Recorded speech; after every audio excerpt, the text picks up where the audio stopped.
Welcome, my name's Doctor Warrick Bishop. I'm a cardiologist, I'm an author and a keynote speaker.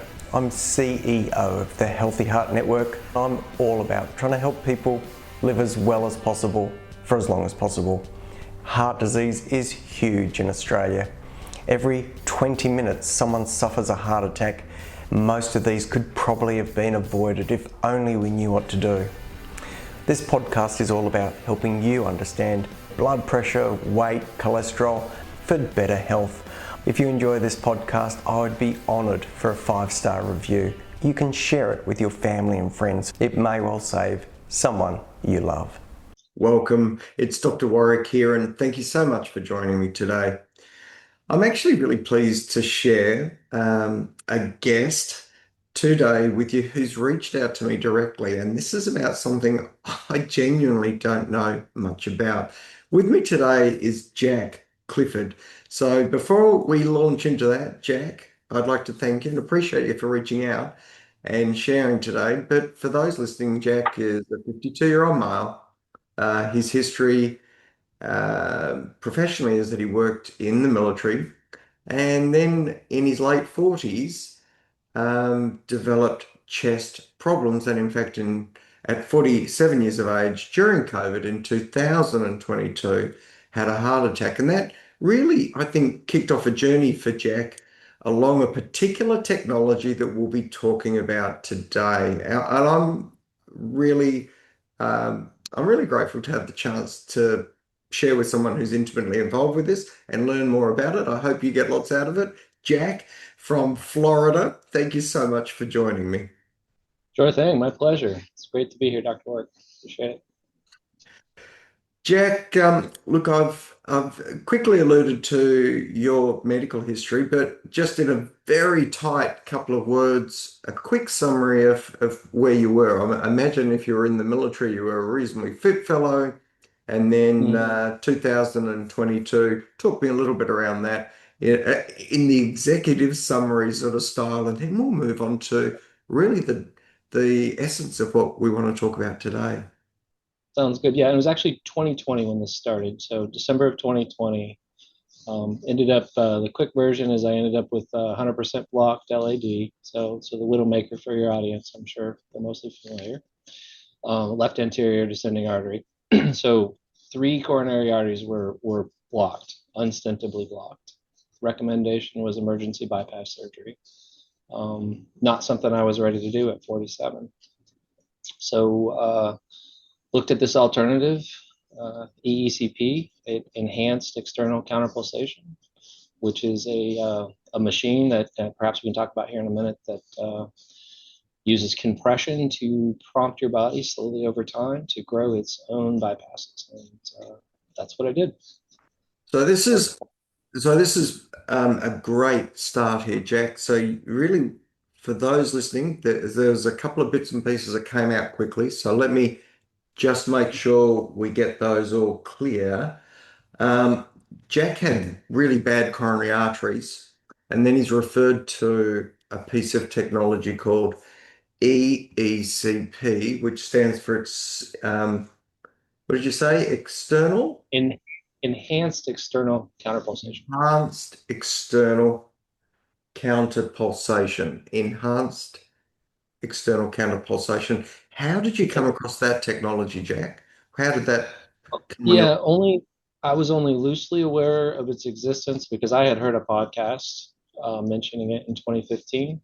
My mom had undergone bypass surgery, and it was really traumatic for her brain. She never really recovered her cognitive function after that. So I was just aware of it, but I knew the risk factors I had genetically. But access was a huge problem. There aren't many providers, and so I just knew about it in the hospital. That's it. I had the weekend to think about it. They were going to do the heart cath, which was going to go to bypass on Monday. I had the weekend to think about it. I started really looking into anything and everything, including EECP, and just decided I was going to give that a shot. Okay. So in a very quick summary again, just you were young, bad coronary arteries, told you needed surgery, looking for alternates. You heard of something called Enhanced External counterpulsation, and we're going to talk about that in a second. But you wanted to explore some options before going down that bypass route, mainly because of concerns that you'd seen through your mother's own journey, particularly with dementia and cognitive function. And all that makes perfect sense. And I think if there's anything that I'm really trying to do when it comes to sharing podcasts and information like this, it's just improving people's health literacy so they maybe have a better understanding of what's available, what they might be able to do, and what questions they might be able to ask. So thank you. With that as a backdrop, Jack, can you now tell these good people listening or watching what is it? What does EECP actually do? Enhanced It's external counterpulsation. What does it actually mean? What does it's it do? so fascinating. Okay, so there's certainly plenty of videos. If any of your listeners or watchers wanna just hop on YouTube and put in ECP, you'll see plenty of videos of the machine at work. But you're lying on a bed, and you get strapped in with cuffs around your legs, three of them on each side, so in your calves, your thighs, and your hips. And You get hooked up to an EKG, a three lead EKG, so three, one, two, three. And Then the machine does compression in between heartbeats. So when your heart's at rest, at diastole, the machine is pushing blood from your lower legs up through your hips, up into your upper body. And that reduces afterload. So your heart has less resistance when it's pumping into the vascular system during the next heartbeat. It helps feed your heart in between heartbeats. And the really super fascinating thing that I found over time, because I have around 700 hours on EECP, which honestly might be the most hours of any person alive. I don't know, certainly never heard of anyone with that many hours. It's it's you know it's an iterative process. It functions a lot like just cardiovascular exercise while you're lying on a bed. Although I like to say it's at supra physiologic levels, meaning levels that human beings couldn't really perform on their own, regardless of how fit they were. But it's a growth stimulus. Your body releases massive amounts of VEGF, this vascular endothelial growth factor. It's very well researched and documented to release hematopoietic stem cells. To be honest with you, it might be the most well-researched medical device on the planet. I'm not saying that it is, but if it isn't, it's a contender. So the fact that people haven't heard about it is really strange to me when that's the case. And yet the common thing is EECP what? It doesn't matter if you're talking to a doctor. It's ubiquitous. And, again, I don't know what the access situation is in Australia, but here in the United States, it's abysmal. The machine is used a lot of different ways in other countries. So in India and China, you'll find a lot more providers, a lot more access, a lot more use cases. But the thing, Warrick, I really want you to know, and I want your listeners to know, is that it's useful for things way beyond just its cardiac implications. It works amazingly for erectile dysfunction. It works really well for kidney perfusion. It could potentially keep somebody off of dialysis if they were, heading Wow. down that.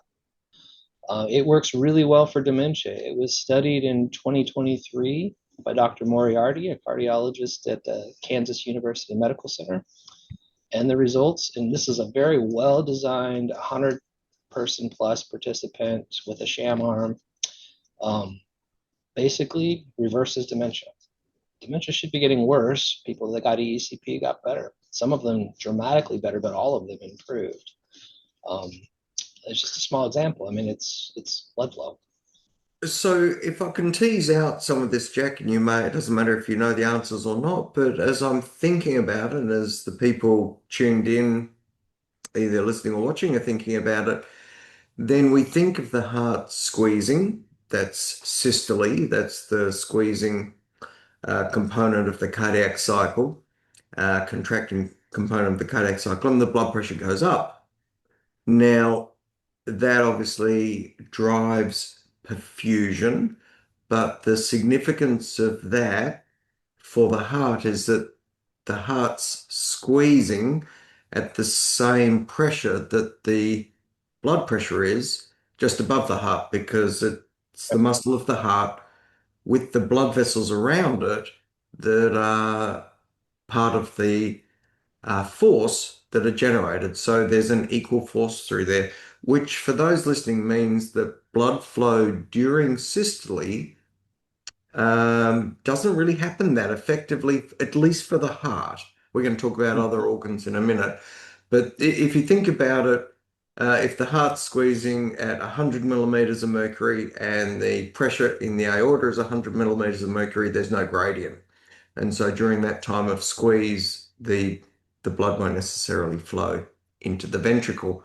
This means that when you relax and the heart goes into that relaxation phase, the phase we call diastole, or the phase that we measure the lower blood pressure on for those who are interested in blood pressure, that's the time predominantly when blood flows. So my immediate uh, thought about this is that if you are applying a squeeze, a counterpulsation during diastole, during the time that the heart's resting, your first thing that you'll have a dramatic effect on is blood flow to the coronary arteries during the rest phase. So I imagine that's what it shows. But what you're talking about, Jack, are changes even beyond that. Do you want to speak to that just a little bit? So much. And you know, again, it's a matter of hours. The interesting thing is, so while I said it's one of the most, if not the most well-researched medical device on the planet, it's sort of arbitrarily researched at this 35-hour protocol, which, you know, you get significant benefits at 35 hours. Lots of the studies, they all show that. But that's pretty arbitrary. The study designs, I'm sure, had to do with, you know, patient access and the amount of time you could reasonably think somebody could go somewhere and do something. 35 hours is still a lot of time, right? Yeah. A lot of for the doctor. But if you go beyond 35 hours, you go to, you know, double that, triple that, quadruple that, orders of magnitude above that. Other things happen. You know, I mean, I'm living proof of that. But you know, like for me, you know, small little example, like I don't get up to pee at night. I'm 52. My bladder can hold insane amounts of whatever I need. I produce urine at a rate that's, you know, I mean, it's graphic TMI stuff here, but the point is, you know, my kidneys are functioning like champs. Um, and, you know, that's just one organ system. I mean, as I'm sure you know, and your listeners know, your cardiovascular system is, you know, an interconnected web of 600, was it 60,000 miles of blood vessels. So So let me, so I think there's obviously going to be better blood flow during diastole. That's a really fascinating component. You also talked about some of the cellular messengers like vascular growth factors. Um, that potentially could arise right through the body. Do you want to speak to that research a tiny bit, Jack? And for those listening, vascular growth factors mean that the cells within an area of the body are really sending messages to the immediate surround to create new blood vessels, to improve blood flow, to grow and respond to external stimuli. yeah. So I don't know that I have any like documentation to back this up, but the way I like to think about it is that wherever there's pressure differentials within your vascular system, i.e., the machine is sending all this massive amount of blood upstream, right, up your body. Um, it's telling the pipes, hey, this is what you have to accommodate, and they're stretching through this thing. I'm sure you're familiar with Dr. Warrick, you know, shear stress, right, which is what we get when we exercise. It's making stress on those walls that's forcing them to respond. Yeah, Rico. So I like to say, you know, wherever there's pressure differentials, meaning the pipes aren't big enough for what's trying to be sent through them in a given moment, then that's the signal. You know, that's what's releasing these growth signals. And then, you know, I don't know that this is exactly literally true, but you know, you can see where different channels are being created. I mean, I'll show you just a small little demonstration here because I think you can see it. Can you see this big temple vein I have? I can see a vein, yeah. Yeah, I have them on both sides. I didn't have those a couple years ago. I've got these, I've got my vascularity, if given the right light, is pretty distinct to me, right? Like I've grown vasculature throughout my body, like considerable amounts, which sort of speaks to what we're talking about. So let's come back to you because it's a great. I was in fact going to do that, but this is a great opportunity to do so, Jack. When we think about you in 2000, which is what, 5, 6 odd years ago, lining up for open heart surgery, coronary artery bypass grafting, what's been the follow-up in terms of further investigations and assessment of those arteries, and what have your Yeah. cardiologists found to be the impact of the EECP intervening? Yeah, so I followed cardiac care through probably about the last 2 years ago. And then I stopped. I didn't have any follow-up imaging. I tried to get a stress test at the same hospital that, had me inpatient, and they literally said, you haven't had a stent, you haven't had bypass, you can't do this. And I was actually after they gave me all the nuclear imaging and sat me in the machine, and then I was going to get on the treadmill, and they're like, you can't do that. Same doctor who had seen how bad my original stress test was. He literally said it was one of the worst he'd ever seen. Um, so I haven't had any follow-up imaging. I do think I may do that on the sooner side, but I can run a sub 7 miles. So, you know, a guy with 3 blocked arteries, and these are still blocked. Like I just have lots of little routes all around them. The little ones are massive in number and make up for the volume difference. So, um, I can do things now that I couldn't do at any point in my life.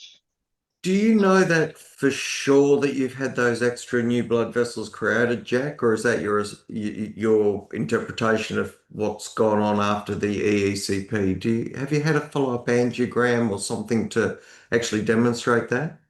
I haven't had that as of yet.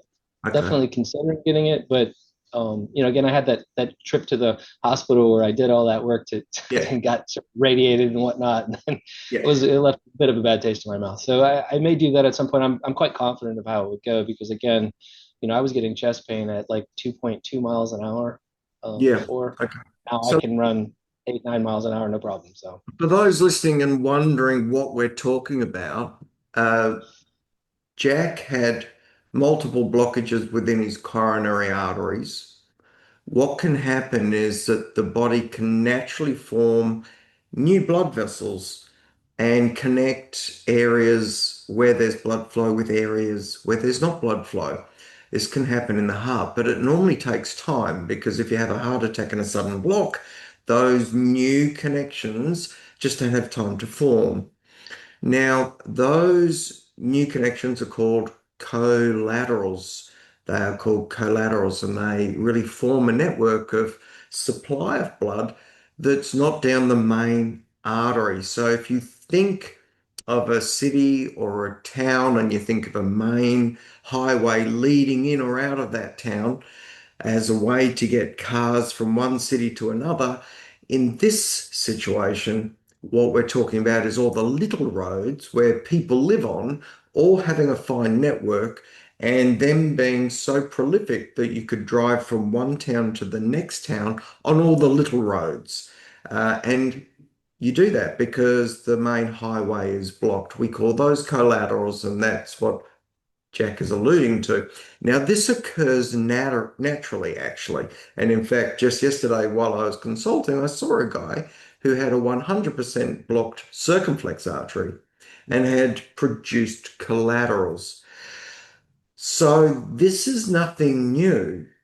But EECP, from what I think Jack's experiences and what his observations are, can drive this process and maximize this process and give the body the chance to really do what it's able to do with as much support as possible. And if you think about it, it makes a bit of sense because we're creating a higher pressure environment during that diastolic phase and therefore creating those triggers for growth that Jack was talking about before. Would that sort of summarize where your I, thoughts are? yeah, and you stole that roads analogy right from my book.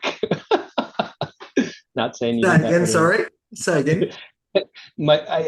In my book, I described the roads and highways analogy. So, these major arteries that are blocked for me are these freeways, right? Like you said, So and then I yes. got all these little roads that so it was just a very wonderful way to explain it. Yeah. I think it works. You can see it visually. Look, we've got only a couple of minutes left. It's been absolutely fantastic speaking with you. Um, what what I think we might do to wrap up, you touched on a couple of other things, erectile dysfunction, chronic renal failure, dementia. Just touch on those a bit, and then let's talk about access, and then we'll wrap it up. How does that sound, Jack? Oh, great. Yeah. Yep. Yeah. Yeah. So, in the U.S., the FDA approved indication is for class 3 and 4 angina and for heart failure. It's also approved for general circulation in a just non-specific way. But it's studied, really well studied, some in the US, a lot of it's overseas, for dementia, for erectile dysfunction, for stroke recovery, for stroke prevention, for a lot of even for retinal, improving blood flow to your eyes. I'm sure I'm missing a few, but the indications are really wide and broad. And my experience certainly, I'll just tell you one thing that I used to be the late guy at work. If you had the flex hours, I was always the guy rolling in at 9 o'clock in the morning to work because I needed 8-9 hours of sleep, and I was generally running pretty tired. I get about 4 hours of sleep a night now, and I'm refreshed, woken up. I track my sleep on an Oura ring. I get a very, very healthy amount of sleep, good quality sleep. Generally get up about 2, 3 in the morning, just naturally, because that 5 years ago, that was not me. It's that's the impact on my brain, among other things. I'd like to think I'm thinking clearer and operating at a higher level than I was. That's subjective, but um, I mean, I don't know, don't want to get overly graphic on the erectile dysfunction stuff, but let's just say, yeah, I definitely had it. It was profound. It's the opposite of that, if anything, at this point, and that's quite wonderful. But yeah, there's so many different, really, really, really amazing and wonderful things. It's like exercise. It's gradual. It doesn't happen overnight, and it might be that whatever your goals are, 35 hours is not enough. There's a lot of different. It really should be goal driven, I believe. With a provider, talking about what the goals are. So, I mean, this is absolutely fascinating. Really appreciate you sharing, and I'm sure there are people listening who are learning such a lot about this. But obviously, as you're talking, I've got lots of questions rolling through. One of the things that I'm inclined to ask is this something that people would do once a week or twice a week as a healthy aging program? Is that something that you would imagine, or is it really, do you think you see its role as primarily therapeutic? That's an interesting debate. I've tried to push that conversation along in the U.S. and with the manufacturers, to be honest with you. But I'll tell you what, there's quite a few famous people names I won't name, who own these machines, and I think use them to great effect.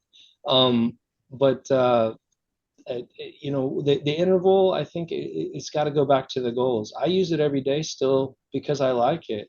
It's very soothing when the machine's pulsing to the beat of my own heart. I can practice breath work.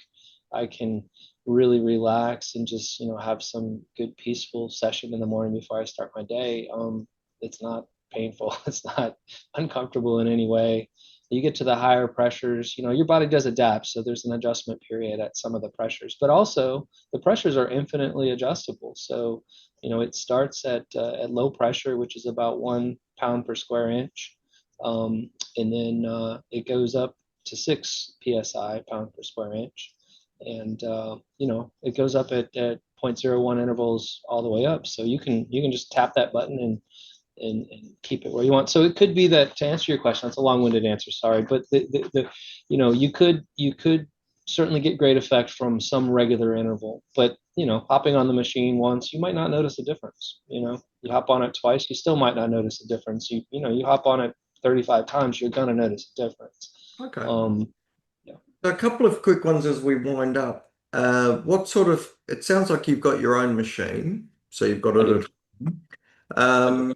Is that very uncommon, or do we normally think that you need a medical person to administer this? Do you need it? What sort of training do You people need if they? do. It's a class 2 medical device, so you have to use it in concert with your provider. I actually, I went to a clinic. Well, that was my original challenge. I had to drive 3 hours and stay in a hotel to get my sessions. And, like I couldn't do that forever. And I didn't know how many hours I was going to need. Yep. So I found a way to get a machine. And the question of whether you can get your own machine or not is a little bit of a gray area. I'm actually trying to drill down on that. Here in the U.S., it might be, it might not be. It's not entirely clear. It needs to be done in concert with a physician. It is a class 2 medical device. You need a prescription to use this, So for sure. you've got a prescription from your local doctor to deliver? Yeah. Okay. And just ballpark, Jack, what sort of cost is it for these machines? If there's a doctor listening, a cardiologist listening, wondering if they should Sure. Yeah. So if you were to work with the manufacturers, you'd probably pay somewhere in the neighborhood of $30,000 US to upwards of, double or even possibly triple that, I suppose. You can, there is a resale market, so there's kind of a reason. There's some history.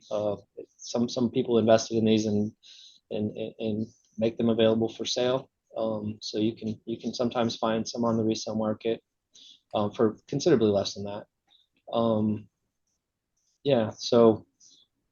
And tell me the sessions that you do most days, Jack, and the session time you'd recommend for people. Are we talking 10 minutes, 20 minutes, half an hour, 2 hours? Well, 35 hours is an hour at a time as the standard protocol if you were treating angina to get to that 35-hour mark. And that's definitely what I did. And I kept going with 1-hour sessions until I just started feeling better and better. I like to think of myself at sort of a maintenance phase or something. We're just keeping what I've created open by giving that pressure throughput. So I just do 15 minutes in the morning because, again, I like it. It feels good. But, I travel and I don't take it with me. So, I go days. I just went several days without it. No problem. It's no dependency of any kind. Okay, interesting. And you're obviously on all the appropriate standard health recommendation medications for heart attack, cholesterol, pressure, aspirin, etc., etc. So this is an add-on rather than even rather than looking at replacing, supporting best care. Yeah, agreed. Yeah, it's complementary to so many different other modalities that might be prescribed by a provider. Yeah, so many. That's fascinating. Jack, it's been an absolute delight speaking with you. Right. Thank you so much for joining me. Yeah, I appreciate you having me on. It's been great to get to talk with you, Dr. Warrick. For those listening, I'm pretty sure you will have learned something about an area that really I haven't known too much about at all. We do know that in the acute setting, in the very sick patient setting, we can put balloons up into the aorta, and those balloons up into the aorta expand and deflate in a counterpulsation way. So we do intra-aortic balloon counterpulsation for very sick people in ICU situations. But to be honest, I didn't know that it was as an outpatient basis. So that's where the technology came from, right? yeah, At the 100%. yeah. Hey, do you mind if I just mention to your listeners about my book in case there's any interest I'd there? love you to. Yeah, sure. Okay. So just for anybody that's interested, you can go to eecpbook.com, and I've got a pre-launch site up with some information about the book and information about myself. We'll be getting the book out here, and definitely by the end of May. Fantastic. So one more time, that was eecpbook.com. Check it out if you're interested, and maybe listen to this podcast again or watch this video again. Jack, thank you so much for those listening. I really, as always, really appreciate you taking the time because I know your time is valuable to have a listen, and I really hope I've given you something worthwhile and interesting and informative. If you have any queries or questions, drop us a note. Other than that, till next time, I hope you live as well as possible for as long as possible. Take care and bye for now. Did you know that coronary artery disease kills 1 in 4 people? So most of us are likely to carry some risk or know someone who does. If you're interested in finding out more about how to evaluate that risk, check out www.virtualheartcheck.com.au. It'll give you information about risk and what else can be done to be even more precise.